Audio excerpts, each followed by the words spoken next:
Hello বন্ধুরা, আসসালামু আলাইকুম। সবাই কেমন আছেন? আশা করি সবাই ভালো আছেন। আল্লাহর রহমতে আমিও আপনাদের দোয়ায় ভালো আছি।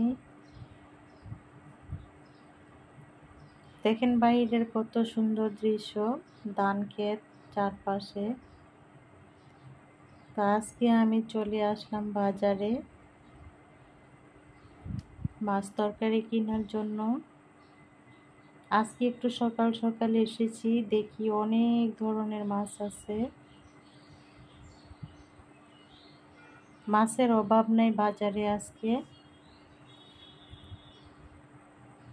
রুই মাছ, ব্রিকেট মাছ, সিলভার কাপ, তারপরে গ্লাস কাপ, অনেক বড় বড় কাতলা মাছ, তারপরে আছে দেশি ছোট মাছ, বেলে মাছ, ট্যাংরা মাছ,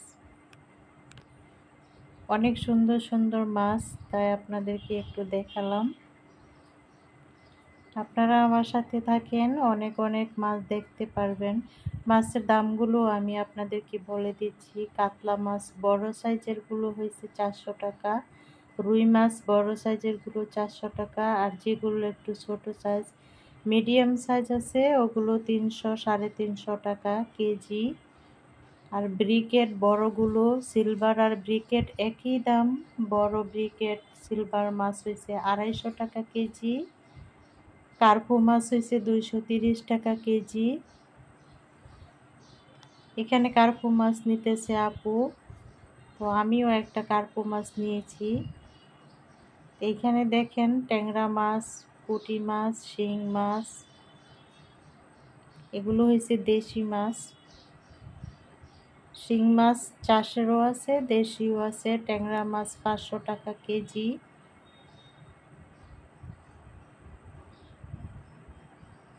অনেক ধরনের মাছ দেখে খুবই ভালো লাগে। যদি মাছ বাজারে গিয়ে অনেক মাছ দেখি, অনেক ভালো লাগে। দেখেন এখানে চিংড়ি মাছ। চিংড়ি মাছ কিন্তু এখানে পাওয়া যায় না, যদিও পাওয়া যায় 1000-1200 টাকা কেজি। আজকে দুইটা দোকানে 2 থালায় দেখিলাম আমি চিংড়ি মাছ। এই চিংড়ি মাছগুলো 1000 টাকা কেজি চাইছে, যেগুলো ঢাকাতে 600 টাকা কেজি। তো কিছু করার নাই, যাদের খেতে মন চায় তারা তো নিয়েই যায়। আর ইলিশ মাছ কিন্তু এত বড় বাজারে একটা ইলিশ মাছও দেখলাম না। ইলিশ মাছ খুবই কম। এখানে 2টা শোল মাছ দেখা যাচ্ছে 500 টাকা কেজি। আমি 500 টাকা কেজি বলছি, উনি 530 টাকা কেজি বলছে, সেজন্য আমি আনি নাই। আমি মলা মাছ কিনলাম, সুন্দর মলা মাছগুলো। মলা মাছও 400 টাকা কেজি। যে মলাই মাছ ছিল 200 টাকা কেজি, সেই মলা মাছ এখন 430 টাকা কেজি বিক্রি করে। তো মাছ কিনা শেষ হয়ে গেল, এখন আমি সবজি কিনবো। তো সবজির দোকানগুলো দেখে খুবই ভালো লাগলো, তাই এখানেও একটু ভিডিও করে নিলাম। দেখেন অনেক রকমের সবজি দেখা যায়। রোদ উঠে গেছে, রোদের ভিতর বাজারে কেনাকাটা করতে গেলে ভালো লাগে না।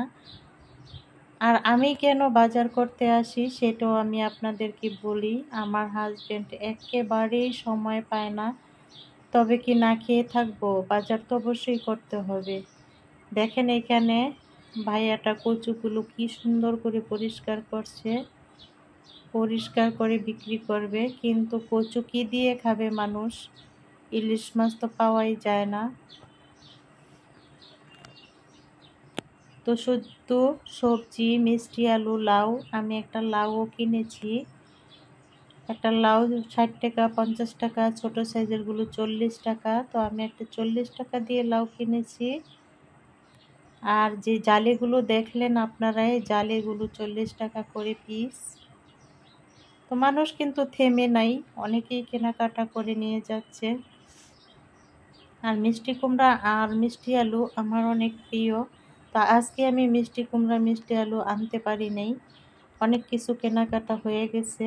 আরেকদিন গিয়ে আমি মিষ্টি আলু, মিষ্টি কুমড়া নিয়ে আসব। তো আমি রান্নাতে চলে আসলাম। আজকে আমি ফ্রিজে রুই মাছ ছিল, ছোট মাছ ছিল, সেগুলোই আজকে রান্না করতেছি। কারণ যেই মাছ এনেছি সেগুলো আজকে কাটাকুটি করে রান্না করতে আমার অনেক সময় লাগবে, সেগুলো ফ্রিজে রেখে দিয়েছি। আর আমি এখানে এখন ফ্রিজে সিম রেখেছিলাম, সেই সিম দিয়ে আলু দিয়ে আমি রুই মাছ রান্না করব। আলুগুলো আমি আগে দিয়ে দিলাম। এ পর্যন্ত যে আপু ভাইয়ারা আছেন সবাই একটা লাইক দিয়ে ভিডিওটা দেখেন। জানি না এই পর্যন্ত কোনো আপু ভাইয়ারা আছেন কিনা, থাকলে কমেন্টস করে জানাবেন। যারা ছিলেন তাদেরকে অনেক অনেক ধন্যবাদ। যে যতটুকুই দেখবেন কিছু করার নাই, একটা লাইক দিয়ে দেখে যাবেন আপু ভাইয়ারা। আলুগুলো হয়ে গেছে, এখন আমি এখানে সিম দিয়ে দিব। এই সিম আমি ফ্রোজেন করে রেখেছিলাম ফ্রিজে। তো সিজনে যেই স্বাদ লাগে পরবর্তীতে কিন্তু ওরকম মজা আর লাগে না। সিজনের সবজি সিজনেই খেতে মজা, ফ্লেভার আসে, কিন্তু এখন কিন্তু সিমের ফ্লেভারটা আসে না ফ্রিজে থেকে। তাই আমি খেয়ে নিচ্ছি, এখনই খেয়ে ফেলবো। যে 1 প্যাকেট রেখেছি সিমগুলো, পরিমাণ মতো পানি দিয়ে দিলাম আমি।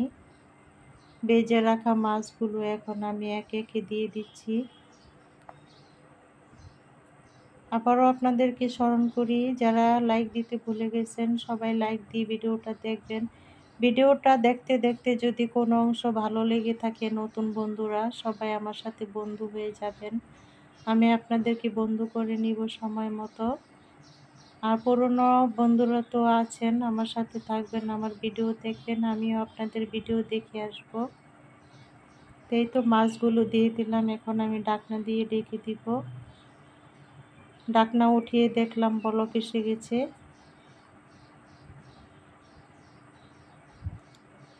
তো আমার রুই মাছ রান্নাটা কিন্তু হয়ে গেছে। তো এখন আমি ফ্রোজেন করা ধনেপাতাও দিয়ে দিব। আজকে ফ্রোজেন করা সিম, ফ্রোজেন করা ধনেপাতা দিয়ে রান্না করলাম রুই মাছ। তা আমি আরেকটা রেসিপি রান্না করব, সেটা ছোট মাছ রান্না করব।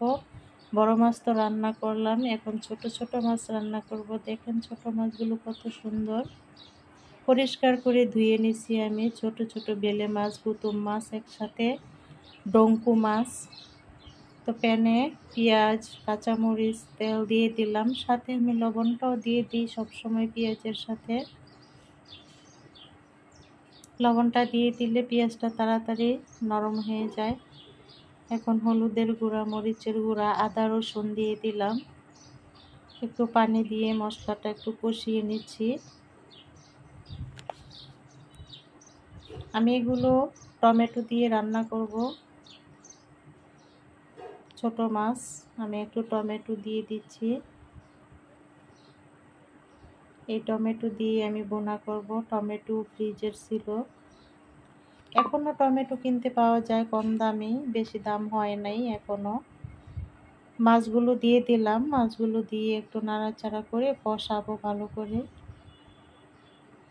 ছোট মাছ কাঁচা খেতে পারি না, তবে এই বেলে মাছ আর গুতুম মাছগুলোতে তেমন কাটা নাই, সেজন্য আমি কাঁচা রান্না করলাম।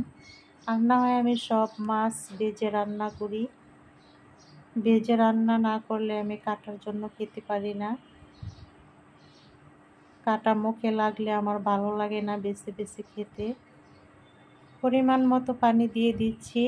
এ পর্যন্ত যে আপুরা, ভাইয়ারা, আমার বন্ধুরা, আমার প্রাণপ্রিয় বন্ধুরা আমার ভিডিওটা ধৈর্য ধরে দেখেছেন, সবাইকে অনেক অনেক ধন্যবাদ আমার ভিডিওটা এ পর্যন্ত দেখার জন্য। আমার রান্নাগুলো হয়ে গেছে, বড় মাছ ছোট মাছ বাজার করা। কেমন হয়েছে আমার ভিডিওটা সবাই কমেন্টস করে জানাবেন। সবাই ভালো থাকবেন। আল্লাহ হাফেজ।